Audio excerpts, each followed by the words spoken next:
चमरोदा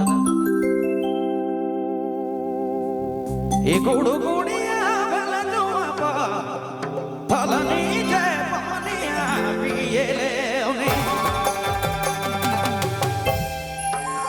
रे कदम डारी तो जाया कदम डारी जाया में बैठी ले उन्हें रे कदम डारी तो जाया कदम डारी जाया में बैठी ले उन्हें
धन्यवाद। क्या बात है रुपेश जी, बहुत खूब, बहुत बहुत धन्यवाद।